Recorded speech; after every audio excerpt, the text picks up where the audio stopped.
The sixth round of the GRENKE Chess Classic in Baden-Baden has just finished. We had another fighting chess, I think, in this round. 2 decisive games, 3 draws. Let's start with the draws. Vallejo Caruana, in a variation you know pretty well, I think. Yeah, theoretical draw in this 4 knights, which is a bit of a sideline. It's not as popular as the Rui Lopez or the Italian, but it's a line that every e4, e5 player has to be aware of as well. And the line they played with this bishop b5, knight d4, bishop c4. Black basically faces a choice between playing correctly and sharply move by move or taking some chances. Fabiano said, "I'm black, it's on you to prove something," and played the most critical line. Vallejo had a small idea in a line that is supposed to be a forced draw for quite some years now, with his move short castles, which is less popular than the alternative there. But Caruana was ready for it, and the game, I think, ended quite quickly after 45 minutes with a move repetition in 19 moves or whatever. So, yeah, these things happen. Sometimes black is well prepared, white was okay with the draw. So, quick draw. Quick draw. A little bit longer, lasted against Swittler against Faché-Lagrave. Yeah, that's a line. They're both Grunfeld experts, so they've been discussing these lines with one knight f3, which is traditionally a bit more unpleasant for a Grunfeld player to face than one d4. And they've had a theoretical debate, I think, in that very variation. This time around, I believe Maxime came a bit better prepared, had this idea early in the opening, bishop d7, bishop c6, knight d7, long castles, and equalized quite comfortably. I even thought when he went for this h5, bishop h6 business, there was Peter who had to start paying some attention, which he did, and then they just neutralized each other. Very normal fighting draw, nothing to say there. Okay. Another draw in the game, Aronian versus Keymer. Good results with the black pieces for the young Keymer. I think it's his first draw against an actual top 10 player. And good results for him from a position of strength, I think. Yeah, I was just going to say, it wasn't just hanging on to a draw, but he actually put some pressure on Levon with the black pieces, which is pretty impressive. It felt like, okay, this win against Meier was nice, but Meier struggling a little bit, but now to draw again with black against an absolute world-class player like Levon in such a manner is pretty good. As for the game, yeah, Levon played 1 e4 as he tends to nowadays, and Keymer repeated his opening against Arkady Naiditsch, so it was a bit strange to me that Levon seemed to have absolutely nothing after 12 moves when he could have expected that line. I'm not quite sure what went wrong there. And Keymer maybe could have played even more ambitiously early on, keeping the queens on the board, which looked very promising for black as well.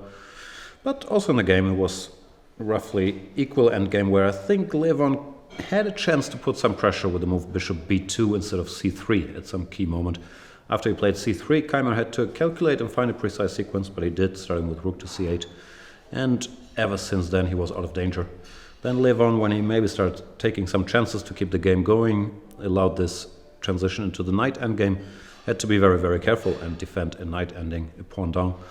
But we checked a bit with the computer. It looked like this pawn on a7 always gave enough counterplay for Levon to hold, and once he found himself in trouble, Aronian also showed his class and played extremely precisely to hold the draw. But still, yeah, hats off to Vincent. That was an impressive game today. Then one of the decisive games, Naiditsch against Anand. A bit of a surprise when you regard the history of those two. I think this is the first win for Arkady against Vichy. Yeah, he's traditionally struggled against Vichy, lost 4 games and I think 6 draws before this one. But yet today, everything went very well. Out of the opening, once again, was the 4 knights, which, as I mentioned, you don't see very often at this level. Arkady played a somewhat rarer line even than what Vallejo played with his bishop a4, which does not have a great reputation. Vichy played the critical line, but maybe wasn't that much into details there. And then it wasn't completely obvious where things got out of hand, but somehow, all of a sudden, Vichy found himself a pawn down. He probably thought there's always compensation because Naiditsch had a rotten kingside structure.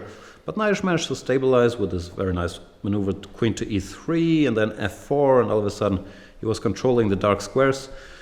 And then he had the chance to exchange Vichy's knight. We've seen what a great defender Vichy is with the knight, but today he ended up with the bishop against a very mobile knight and collapsed surprisingly quickly. I don't know, it didn't feel like the real Vichy today because he's so well prepared and so hard to catch off guard, and even if he is in trouble, he's a tremendous defender. But I also gotta give props to Arkady. His last 3 games, I think, were 2 black draws against Maxime and against Magnus, and now he beat Vichy with white, moving to +1, so he's playing well. The longest game of the day, again by the world champion against Meier. It didn't have had too long to last that long, I think, because he had very good positions early on already, Magnus.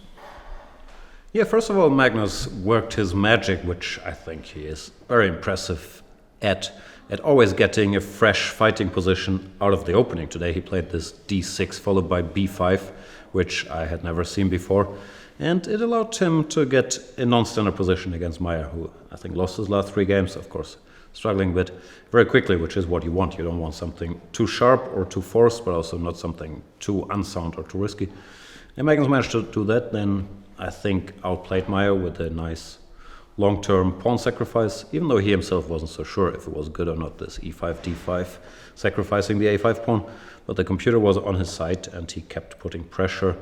Meier also, I think, was quite low on the clock quite early because he had to spend a lot of time to navigate this weird strategic position they had out of the opening. And here then Meier, probably according to Magnus at least, made a big mistake with his move e3, weakening his king. And after that Magnus should have finished the game more quickly. One position, there is some rook on c3, and he played rook takes c1 and did not consider the move bishop takes b4, if I understood him correctly, which looked like it would have saved him maybe 2 hours today. The way it was, Magnus was a pawn up and pressing, but Meier had sort of a fortress or close to a fortress, so it was very hard to break through. And Magnus, had to work 6 hours once again, but we'll have a look at the final stage of that game where finally he managed to get somewhere. As we can see, Magnus is a pawn up and it's a far advanced pawn on d2. But since he has a dark squared bishop, it's very hard to push that pawn past this white blockade. And here Meier decided to face the problems head on and not just wait, after which it's not obvious how black wins, but it's incredibly hard to defend such a position for many hours, and Magnus can try many different setups, moving his bishop away, centralizing the knight. Worst case scenario, he can probably exchange his bishop for one of the knights as well. So Meier decided he should try to change the situation and bring his king closer to the d2 pawn, trying to pick it up, after which, if he manages, it's a draw. If it goes wrong, it goes wrong, but I think it was a decent practical decision. Magnus has to find a way to hold on to the pawn. He found a nice maneuver here. He went bishop back to f6, clearing the d4 square for the knight. King e2, that was Meier's idea to, attack this pawn. Knight d4 check, king to d3. Queen to b1 check. This is a key resource, because if not, it's very hard to just defend the pawn, and there is no immediate checkmate or anything. So queen b1 check, and this is the position where Meier collapsed, or at the very least, or if you want to see it positively, saved himself from more hours of torture. Because if he goes king to e3, there is nothing obvious for black, and the game continues. I think computer says knight f5 check and black is better, but there is no direct win. But instead, Meier decided to take the pawn, and now Magnus had a devious queen retreat, which people say diagonal queen retreats are the hardest to spot, even though Magnus himself said centralization is a typical way to attack. But he had this absolutely crushing move, queen back to e4. All of a sudden there's absolutely no defense, because black threatens a discovered check, knight f3 check, picking up the white queen, and there is just nothing you can do about it. Like if you go king c1, there's still this discovered check. If you go king c3, let's say knight e6 check, king b3, knight c5 check, picks up the queen. So the queen would have to move, and my first thought was, okay, I need to cover the e2 square as well. So I will go queen to a6, and then looking at the position for a bit, I realized that this move is actually checkmate. So I guess Georg also saw that there is no defense, because there's a knight checks, there's also queen e2 check. There's just nothing to do, and he resigned here, which was, sort of an abrupt end to a game, which I thought could easily last another hour, hour and a half. But Magnus finally managed to put enough pressure and was rewarded for his hard work.